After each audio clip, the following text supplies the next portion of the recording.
Well, this has been a conversation that has circulated the Montreal Canadiens social media pages the past little while, so I wanted to go out there and make a video just talking about this guy, as well as introducing some of the other names that have popped around the Montreal Canadiens trade rumor mill as well.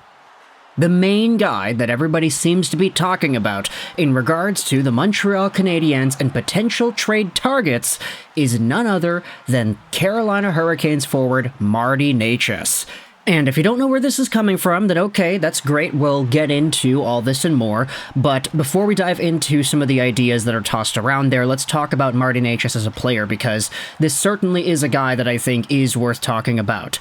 Necas is 25 years old, 6'2", 198 right-handed center right winger, and his contract goes on till the end of this season, and it expires at $3 million a year. He's an RFA with arbitration rights, and his qualifying offer is $3.5 million. Now, the thing is, if you want to take a look at Martin Necas from last year, yeah, he certainly was overplaying the $3 million price tag that he had. He had 71 points in 82 games played. A super amazing talent. This season, though, you could say that he declined a bit. He had only 53 points in 77 games, but he actually outproduced his postseason numbers this playoffs. He had 9 points in 11 games played. Last year, he had 7 points in 15 games. So Martin Necas has showed up when the going gets tough. When his team needs points, he goes out there and produces. He had pretty good back-to-back seasons with, of course, the 2 years ago season being more impressive points per game-wise than this previous one. But when it comes to Martin Necas, the big thing that everybody is talking about is what was reported by Elliotte Friedman on a recent episode of the 32 Thoughts podcast. Take a look at this quote made on the our Buffalo Sabres subreddit. It goes out there with the quote here. Elliotte Friedman said this about Martin Necas re-signing: "It probably won't work out there.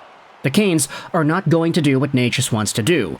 On Brett Pesce re-signing, it doesn't seem likely." Friedman also talked about Carolina potentially buying out Jesperi Kotkaniemi. Now, this is, of course, a big collateral damage piece of news. Lots of stuff going out there and being thrown against the wall. But with the idea of Martin Necas potentially not re-signing with the Hurricanes, you have to start wondering, okay, where do the Canes go with this?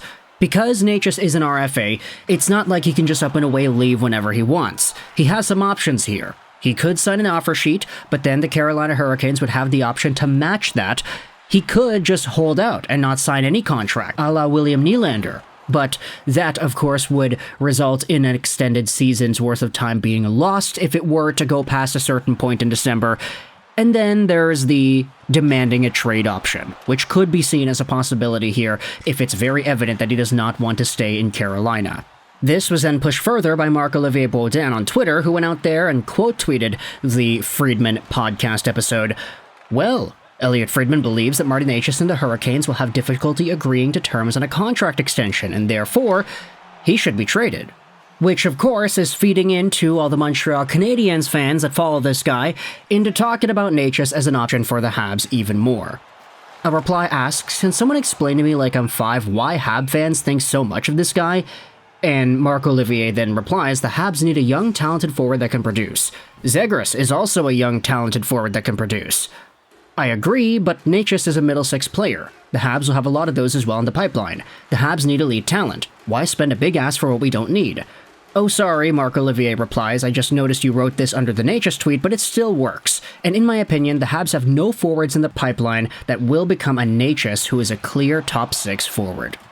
And that's kind of the thing here. There are some comparisons that are tossed out there as to whether or not Necas would be better or worse than some of the other guys that the Canadiens have already, but when you take a look at it, I mean, Martin Necas at his best is a 70, maybe even an 80-point guy if you really wanted to stretch it.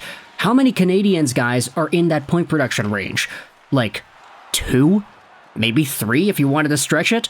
If you cut and paste Martin Necas from Carolina over to Montreal, I'd think it's a pretty good upgrade, and there will be extra guys trickling down the lineup that are more talented than the ones that would have been there otherwise. Not to mention the fact that Necas was drafted in 2017, he's literally in the same age range as Nick Suzuki, so if you wanted to say that Suzuki is in that prime window of opportunity for the future, then Necas kind of fits that too. So my question to you, Montreal Canadiens fans, is what is the price here? What is it that you're comfortable paying in a Marty Necas conversation with the Carolina Hurricanes? And furthermore, do you even think this is possible? Would the Canes be interested in making some sort of a trade to help out the Montreal Canadiens? After all we have seen with the Sebastian Ahos and the Jesperi Kotkaniemis. We haven't even talked about the update on a Jesperi Kotkaniemi buyout yet. We'll make a video about that soon. But when it comes to Marty Necas, if there is no realistic possibility where Kent Hughes calls up the Canes and says, hey, I want to make a trade, if the Canes just keep on saying, no, sorry, we're not making a trade with you, Montreal, we're not helping you out after all of our bad blood. Now, I get it, it wasn't Kent Hughes, it was Marc Bergevin back at the time, but if you wanted to say that there's still some bad blood there, could the Canadiens go their own toxic, hostile route and offer sheet Marty Necas themselves, pull a Jesperi Kotkaniemi out of their hat, and be like, hey, here you go, here's a big contract offer, one that the Carolina Hurricanes might not be able to match. The Hurricanes have been so stingy when it comes to re-signing guys and getting contracts done. It's why Sebastian Aho even agreed to an offer sheet in the first place all those years ago. Might I remind you, when Sebastian Aho signed with the Habs, he most likely did not sign with the Habs thinking, okay, I'm going to go to the Habs. He signed the offer sheet thinking, okay, this is the contract that I want. Carolina has all the ability in the world to give this money to me, but they just don't want to do it because they're stingy. So I'll sign this offer sheet with Montreal. Carolina will match, I'll stay with the Canes, and the money that I want will be secured and in the bag. Because everybody said that when the Canadiens signed Sebastian Aho, he was signed to an offer sheet that didn't really seem like that outrageous. It wasn't that high, it was easily matchable. Meanwhile, for Carolina, they signed Jesperi Kotkaniemi to an offer sheet the next year that was way too high, and the Habs were like, okay, great, we'll take the picks. Thank you very much. So if Carolina does not want to make a trade with Montreal, do you go with the offer sheet route instead? Say, hey, Necas, here's $7.25 million a year for 7 years. Come over to our team. We'll give up some picks for you in compensation for Carolina, but we're going to get a player like you. How's that sound? Does that entire idea make sense to you? Do you like the potential of what a Marty Necas could be? And if it's not an offer sheet, what do you think is the max trade price that you think will get it done in a realistic Carolina Hurricanes trade? Now that it's gotten out from Friedman that this guy might actually be on the move, you have to start thinking, okay, well, where exactly are the dominoes going to fall here? What's the price? What is he worth? Is he worth a first and a second, or a first and a roster player that's not great?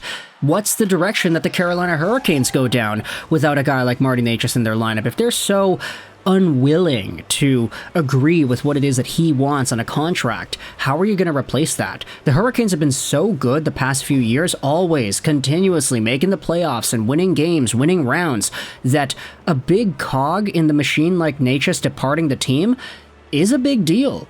Last year, as we had said, when Necas had 71 points, he was the top point guy on the Carolina Hurricanes, so he has been one of the main guys on this offensively capable and potent team. So for Montreal, I mean, it's a good addition to get, but for Carolina, what do you do with that roster spot?